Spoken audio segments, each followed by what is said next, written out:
everybody, welcome back to Q-Tips. We are the Video Store Junkies, and we are back once again to bring you a few selections to watch over the weekend on streaming. And we are going to get right into this, and I will throw it over to Zach. Renee, let's talk about great American pastimes this week. So if you are in the Northern Hemisphere and you have stepped outside in the last few weeks, you may have noticed that summer is upon us. It's getting a little sweaty out there. And, there's actually a great American pastime that I never got to take advantage of. But I guess I've kind of gotten to do it vicariously through my first recommendation. So when I was a kid, I never got to go to summer camp. And so I'm going to recommend for anyone like me who didn't get to enjoy that, or maybe people who did and they want to relive it. I was going to recommend the entirety of the Wet Hot American Summer franchise. However, right before we started recording, I realized that the actual movie is not streaming anywhere. Oh, no. So my recommendation is to watch the two Netflix series. So there's a prequel series, Wet Hot American Summer First Day of Camp, that came out in 2015, and then Wet Hot American Summer 10 years later, which came out in 2017. And as it would suggest, the first one is a prequel. The second one takes place 10 years after. The funny thing about this is that the prequel series it was released 14 years after the movie, and they make no attempt to make anyone look younger. It has pretty much all the same actors, but there's 15 years older. So, if you haven't seen this is basically as the name would suggest. It's about summer Camp Firewood, and all the kids and all the crazy hijinks that goes on. It's got a million and one great actors and actresses. You got Janeane Garofalo. I'm just reading some of the cast from First Day of Camp. You got Janeane Garofalo. You got Molly Shannon. You got Paul Rudd. You got Christopher Maloney. You got Ken Marino. You got Amy Poehler. You got Jason Schwartzman. A lot of these people are in the movie. Some of them are new to the TV shows. You also got H. John Benjamin as a can of corn. I mean, come on, what's not to love? Wet Hot American Summer, First Day of Camp, 10 years later, TV shows are streaming on Netflix. And what I'm going to recommend is that you go watch those, and then I guess that will break the entire purpose of the show, and I'll recommend you'll probably love those shows so much if you're like me, and you'll want to just go out and buy Wet Hot American Summer on Blu-ray or whatever. And nowadays you actually have to own. We've come full circle, and you have to own physical media again. So I don't know. It was a very badly thought out recommendation, but I wanted to recommend Wet Hot American Summer again because you can't recommend it enough. So, anyways, speaking things that are wet and hot, I'm going to pass this over to Paul. Why, thank you, Zach. Only when you're near me. So, oh, did I say that out loud? My recommendation today is, a few weeks ago, one of the latest PG-13 horror films came out. It was based on a Stephen King short story, and it was called The Boogeyman. It was okay. It was your standard PG-13 kind of, it was acceptable, waste of time, but it was fun, but nothing I'd recommend. But it got me thinking. And there have been several films called The Boogeyman, but let's go back to at least what I think of as the original, though. Somebody could probably pose, in 1937, fight me. The 1980s, The Boogeyman, 2 words, currently playing on AMC, DirecTV, and Shudder.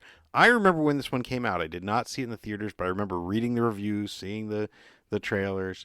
And it's basically a killer gets trapped in a mirror, the mirror gets shattered, and his evil spirit comes out.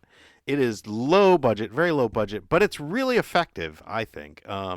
It's a little weird, but I think it's definitely creepy. It went on to have at least a couple sequels, I think, none of which I watched because I didn't really think there was a point of it. But, they do some creative things. I just remember reading an article when it was made that at one point they wouldn't have these knives, kill a character by all flying into him, and they recorded it by having a styrofoam body on them and the knife stuck in with fishing wire, pulling them out and doing it backwards. And they said that just did not work. So instead, they just had the character's head beaten to death by the bathroom mirror. So, so that's The Boogeyman. 2 words, 1980 on AMC Plus, DirecTV, and Shudder. And speaking of boogeymen, I'll pass this to Bill Mulligan because he can boogie. I love the nightlife, and I love to boogie. You know, the Boogeyman was directed by Uli Lamel, who worked with Fassbinder. You know, like a legit. Oh wow, guy. I didn't realize that. Yeah, and then did a lot of cool stuff, and then has just made some of the most wretched films ever. It's like Jess Franco. He has the ability, but not necessarily the desire to do much more. He did a just terrible thing, and he kept going back to the Boogeyman. There's some sequels and stuff, and I'm just going to tell you right now, avoid at all costs. I think so anyway. Yeah, interesting guy, but yeah, whatever, making his stuff. So, okay, well, I'm looking at another.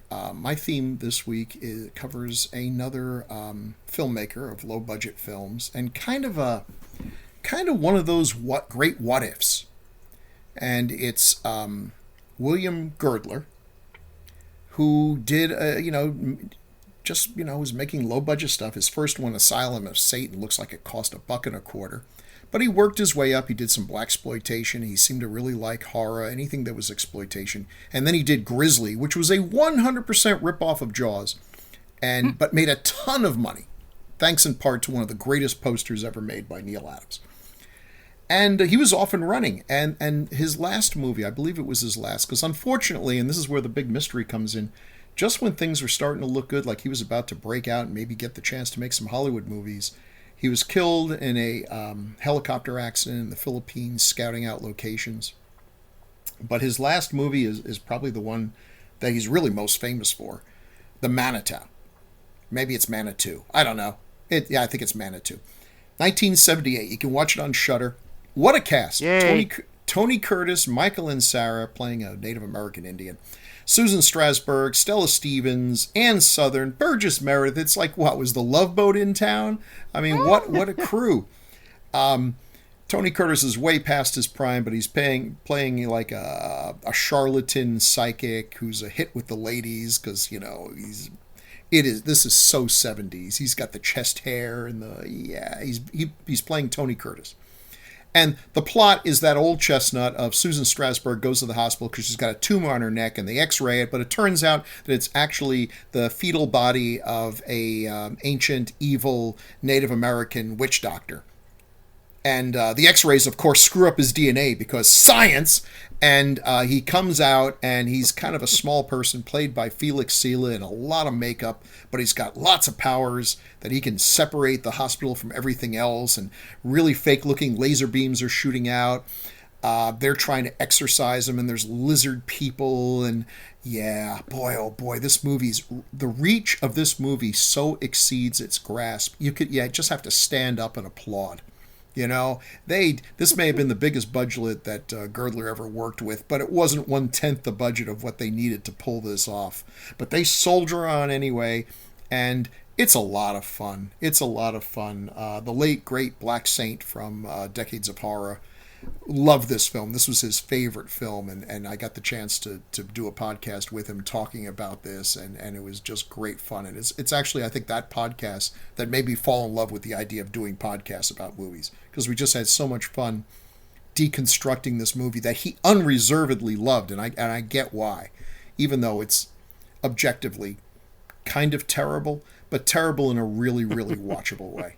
So that's The Manitou. They don't make them like that anymore. They never really did. Yeah. And I will throw this to another timeless classic, Renee. Well, thank you. Thank you very much. My theme this week is, well, it started out is different from what it is now. But it started out as, I was going to go with some fan favorites.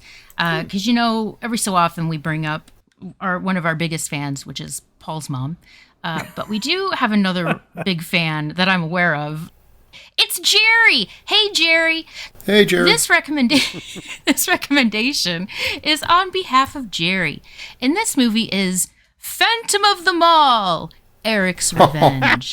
Wow. Yeah. So this movie is about a young man. His name is Eric. And he had a girlfriend named Melody. And one day they were spending some quality time at his home when a mysterious and very suspicious fire broke out. And Eric managed to save Melody, but unfortunately he died in this accident. Or did he?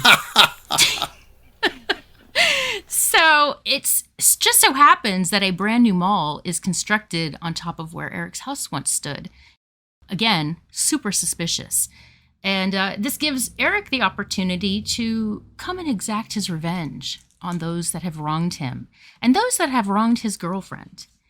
This is a very entertaining movie, and it has a pretty good cast. It has Rob Estes, who, I don't know if any of you guys remember, there was a TV show on USA called Silk Stockings. It was really good. Yeah.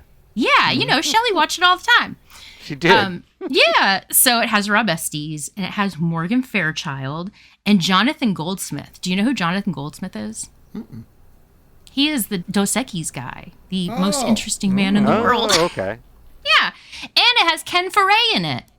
And everybody knows who Ken Foray is, right? Yeah. Yeah. But most importantly, it has Pauly Shore. Everybody loves Pauly Shore.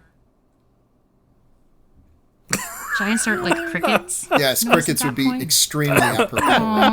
Aww. Poor Pauly Shore. You know what? He's gonna be here in town like in 2 weeks at a comedy club. I know. I'm so upset though because it's already sold out. Otherwise, I would have been there. I think he's actually going to be. I think I want to say that he's going to be in Raleigh this month for a con. He might be. It would Paul, be funny go to get that. go there and pretend that you think he's Carrot Top and just keep yelling out. Do the routine where you like. Yeah. Love that. Yeah. Paul, don't Renee, don't listen to this. But if you want to go get a Pauly Shore signed copy of Phantom of the Mall for Renee's birthday, now's your chance. Ooh. Oh, that's true. It's true. Wow. I didn't realize my he was in God. it. That's He is. He worked at the little ice cream shop in the mall. No, it was the yogurt place, the frozen yogurt place. That's what it was.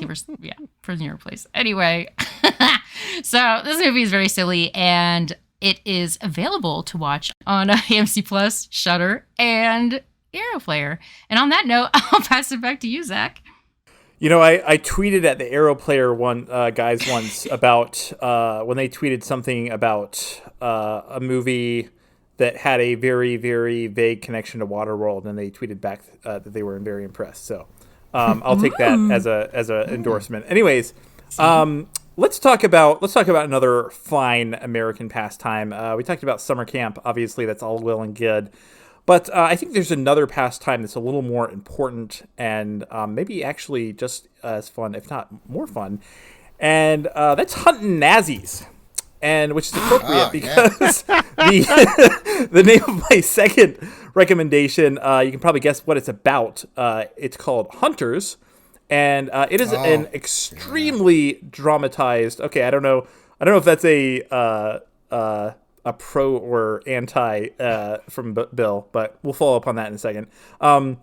This is an extremely dramatized story. It's set in the 70s in New York. Full disclosure, I've not watched the full show. I just watched a couple episodes last week, and I thoroughly enjoyed it. So I can't vouch for both seasons, which are currently playing on Prime Video. But yeah, the premise here is that there's this young man whose grandmother gets murdered, and he finds out that she is actually the head of this secret clandestine group of vigilantes who go around hunting and killing Nazis who have kind of escaped the Hague or whatever and have now hidden themselves in plain view in the U.S.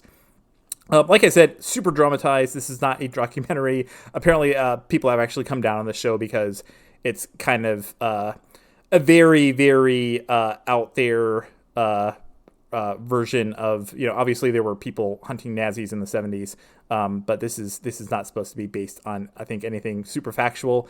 But it does have Al Pacino. Noted Jewish actor Al Pacino as in a role that I actually really like him in this show because I kind of grew up with like 90s Al Pacino where he's just like chewing the scenery in every single thing that he's in, and in this he's a little more he's a little older as a person, but he's just a little more toned down. So I really like him in this show. I've also got a bunch of other great actors. notably, I love Dylan Baker as one of the Nazis who has been kind of hiding for like 30 years in the U.S. And the opening scene, I don't want to give anything away, but he's super easy to hate. Let's just put it that way. So, Hunters, it's on Prime Video. Bill, have you seen this one? Is this? I've seen bits of it. Steve Buscemi is amazing. So getting upset about the historical inaccuracy of this is like getting upset with Inglourious Bastards or The Woman King. Exactly. I mean, they're not meant to be. Yes. Okay, The Woman King. We'll talk about that another time. Will we? Yeah, yeah. Okay, yeah. Let's not suck it. But this is. It's not like they're making the Nazis sympathetic or anything. I mean, they're true to the. Wouldn't it be great if some of those people hadn't died when they actually died, so we could kill them again? Yeah. I'm on board with that. So yeah, it's a lot of fun. Is this a portrayal of some of the top leadership that's going to make you forget downfall? No. It's but it's fun. I mean, who else can you just so hate without you don't maybe he had a bad childhood. Who gives a rat's ass? Yeah, it's fun. Watch it for sure. I think it only got 2 seasons though, right? Yeah. Well, it I think it intentionally. I think the second season was intended to be the last. Right. I should also note that this is. Yeah. Oh, sorry. Go ahead. No. I think actually that probably was smart. They ended it. You could take it too far. Yeah, and I should note this is I think it's executively produced by, I don't know how much creative input he had, but Jordan Peele has an executive producer credit on this. So maybe if you like his stuff, maybe worth checking it out. And speaking of people who I know secretly love killing Nazis, Paul. Oh, sorry, I wasn't. You can edit that out, Renee. I'm sorry, Paul. Paul, what is your second pick this week? Why, thank you. My pick's actually, it's kind of a big pick. It's a wide pick. It's actually a couple picks, but it's a couple series. Jump right into it. Doctor Who, both the new series and the classic series, because I just finally caught up on the new series, and because the new Doctor Who comes out, I guess, or there's going to be a Christmas special. Will be that it's like one of those British series that. Sometimes it's just you get a special every couple years, and then you might get a short season, and then you're off for another few years. So those who are not familiar, Doctor Who is a very long-running series. The original series started in 1963 on the BBC, and ran till I think like the mid-'80s. Then there was a TV movie, I think in the '90s, and then started up again, and I think it was 2005, 2006, and it's been going since. And so it's a series about he or they, I guess, now at this point, is an alien who looks like a regular person, as they put it, the smartest person in the room, and has his time machine, space machine. It's called the TARDIS. There's a lot of lore to go in here. We're talking 60 years. And you go, how does this work when it's been that long? Well, the Doctor can regenerate when he gets hurt or injured, and so basically becomes a whole new actor and essentially a new but similar character. And they travel throughout the universe, saving the world and the universe or the universes and so forth, with various companions. It's a real fun series. It started off kind of as a kid's series with the idea of teaching them history, and that's nah, screw that. This is just a fun sci-fi series. Been around forever. It's pretty fantastic. So the original series, which is listed as classic Doctor Who, is on BritBox if you have it, which is a great little series if you're into all sorts of British mysteries and things like this. And it's interesting because some of the early seasons, that was back when a lot of stuff was shot on videotape, and they didn't really, no one thought about keeping it. So a lot of the tapes were just erased and reused. Some of the early seasons, some they have nothing. Some they have audio for, and they've actually gone and animated them, which is actually kind of cool. And some just have the scripts and things like this. So you can catch those on BritBox, or if you want to watch the modern incarnation, it's on formerly known as HBO Max, and that's Doctor Who. And it's a fun series. I mean, when the new version came out, I started watching it with my oldest, and the youngest was a little scared by it at first, but it's pretty family friendly. and eventually. But yeah, so it's fun stuff. Highly recommend it. And speaking of possibly immortal Time Lords, I will pass this to Bill Mulligan. I do actually. Go ahead. Oh, sorry. Go ahead. No, I was just gonna say I do want to. I think we could debate the later seasons, but the first couple seasons of the new series is just great fun. Honestly, some really really creative writing, some really great episodes in there. So highly recommend. Oh yeah. I do have to say I do agree that the series can be inconsistent in terms of its quality. But I think a lot of it's also sort of your personal take on it, because there are some series that people really hate while others love them, and others, and back and forth. But yeah, it can definitely, you're probably going to find ones you really like, and you're going to find ones you don't like, and you're going to find doctors that you like and doctors you don't like, and companions you like, and so forth.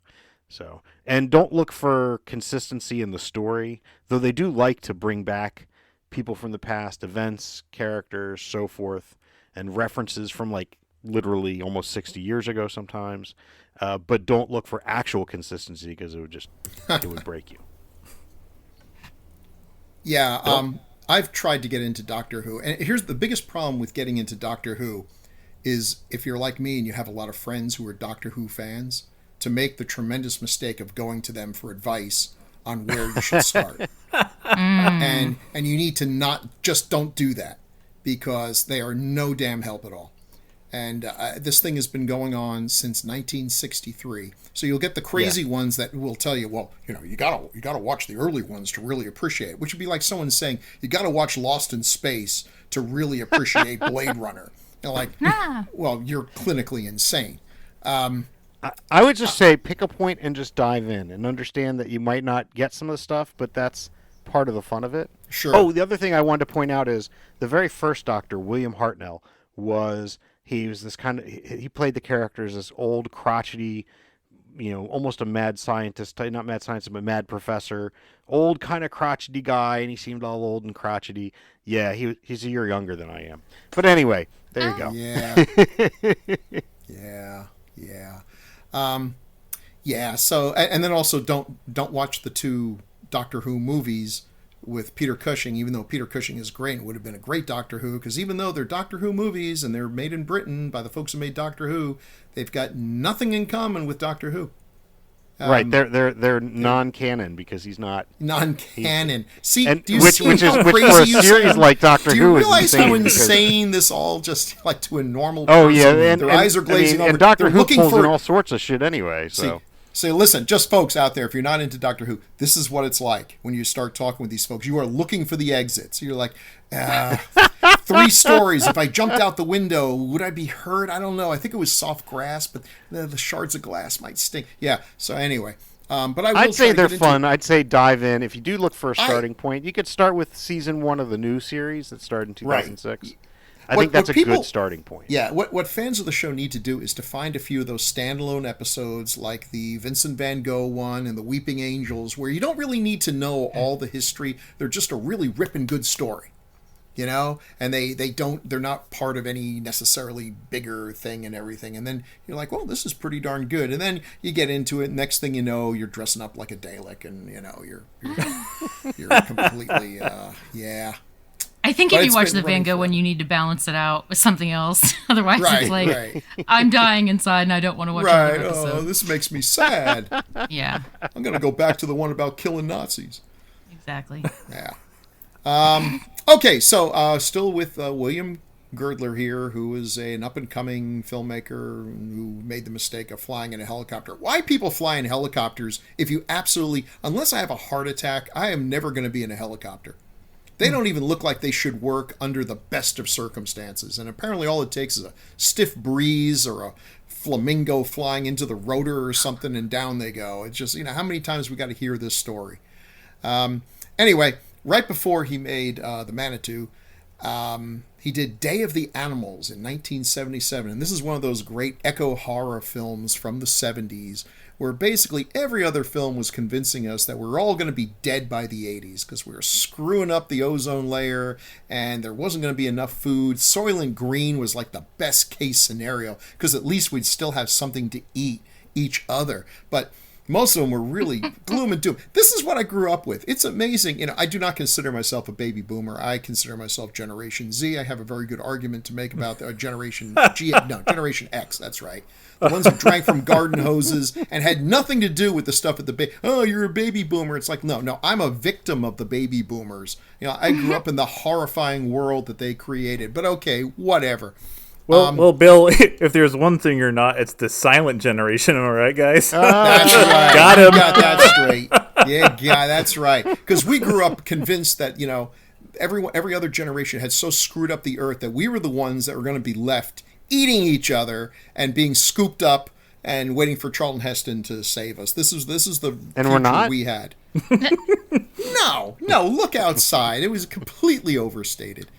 Day of the Animals was one of the ones talking about the ozone layer, which was like one day we woke up and we had these satellites flying around space and we noticed, hey, Earth has got an ozone layer. Oh, also, there's a hole growing in the ozone layer that's spreading and it's going to make the world uninhabitable. And we're like, uh-oh, I wonder what caused this. And it turned out it was like underarm deodorant spray cans. Wish I was making some of this up. But, okay, we solved it. We got rid of it, and now the hole's closing. It's still there, but it's sort of closing. But in this one, this is what would happen if we had just kept on trying to, stop perspiration and screw the ozone layer. Turns out that the animals are starting to react badly because the sun's cosmic rays are going through that hole in the ozone and making them act all funny in the head. So we got we got Linda Day George and Richard Jekyll and Christopher George and Leslie Nielsen and a whole bunch of, folks that familiar faces from that time going up in the mountains, and they're being attacked by all the animals. So it's really low budget. So there's only so much they can do.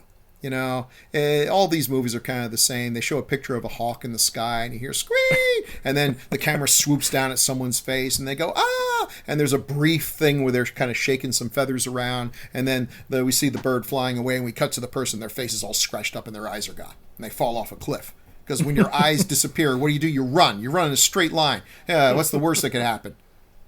Yeah. So that's kind of the whole thing. There's mountain lions and I don't know, moles, something. But it's fun. It's a bunch of people, and who lives, who dies, who cares. But Leslie Nielsen, for some reason, I don't know why, Leslie Nielsen seems to be the only human who's affected by this. He's not being funny, Leslie Nielsen. He's being serious, Leslie Nielsen, which is funnier than Leslie Nielsen being funny, quite frankly, because he goes nuts. And when Leslie Nielsen goes nuts, his eyes get wide and it's crazy. And all he can think of is, Police Squad. He takes on a grizzly bear. It's great. A grizzly bear shows up, probably from Girdler's earlier Grizzly, and challenges the group. And Leslie Nielsen, who's now so screwed up from the ozone layer thing, he challenges the bear. He takes him on in a furious 12-second battle, which, spoiler alert, does not end well for Leslie Nielsen. But it's great. It's just one of my favorite scenes from the 70s. So, Day of the Animals, it's better than Frogs. I'll leave it at that. They're really, the Echo Horror did not really have a lot of great stuff that came out in that time. But you know what? It scared us all into fixing the ozone hole, so at least some good came out of it, right? Sure. Yeah, I think we could all agree. Who's against the ozone layer? And I will throw this right back to Renee. Well, thanks. So I was trying to think of another recommendation, like a fan favorite, but I was poking around on IMDb with The Phantom of the Mall, and I realized that it was directed by Richard Friedman. And and Richard Friedman had directed one episode of this series, but when I saw it, it was like things just came flashing back to me, and it was just a good time. So anyway, this series is called Monsters, and it was on, it was on in the late 80s, and it's like a horror anthology, and I can never forget the opening. It's like the mom, I think she had 3 eyes. I don't remember if she was a cyclops or if she had 3 eyes, but she definitely had something going on. And she's like walking into the room and talking to the family, like what they're going to watch on TV that night. And they all are some sort of monster. And they go on to tell these like little horror stories, and every night it's a different story, or I'm sorry, every week it's a different story. And, kind of, I guess, maybe a little Twilight Zone-esque, mixed with a little bit of, which one is the Crypt Keeper? Tales from the Crypt? Tales from the Crypt. Thank you so much. Yeah, so kind of a little mix of that too. But these episodes, oh my goodness. So the very first one was called The Fever Man. And it's a man brings his very sick daughter, to this town healer. And this was back, I don't know what the time frame was, but it was back in the day. And the doctor, or this healer, was played by David McCallum. And a lot of you will probably know him as Ducky from NCIS. And so there's just these images in my mind of seeing him playing this role. And of course, what happens when he heals this girl and how the episode, kind of turns out. It's just one of those things, I think, where the visuals will just stick in your head for a little bit of time. But the actors that were in it were just really great. David McCallum was great in that episode. It has other people in it, like Adrienne Barbeau and Linda Blair, and Richard Mall is in an episode. And Tempest Bledsoe, I don't know if you guys remember Vanessa from The Cosby Show. Yeah. She was in an episode called My Zombie Lover. It's so really ridiculous, really funny. It's kind of set up like a sitcom where she's this nerdy girl who like doesn't have any friends and no boys like her.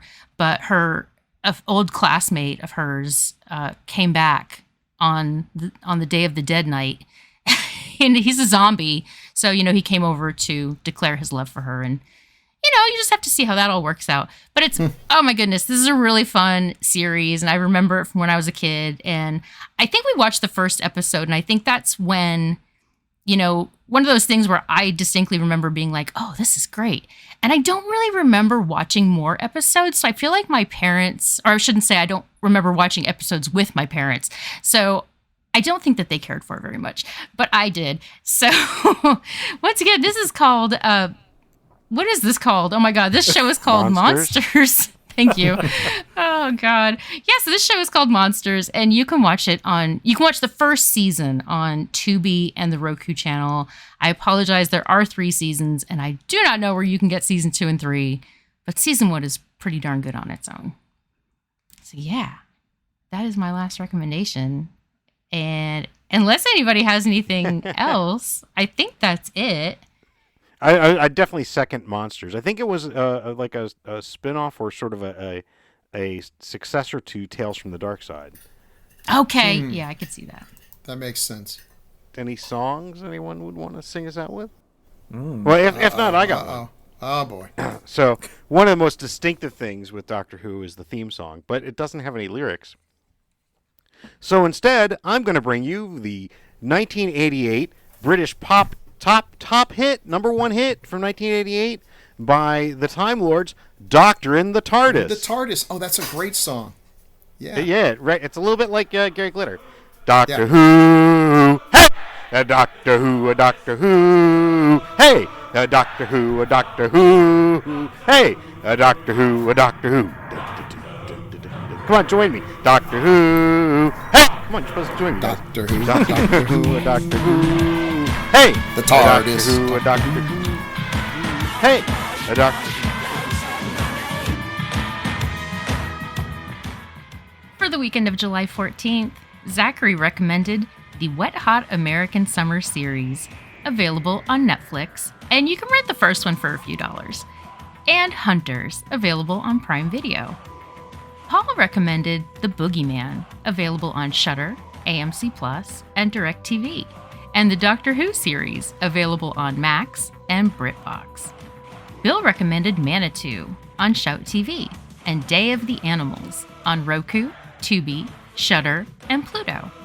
I recommended Phantom of the Mall, Eric's Revenge, available on Shudder, AMC Plus, and the Arrow Player, and Monsters, the series, available on Roku and Tubi.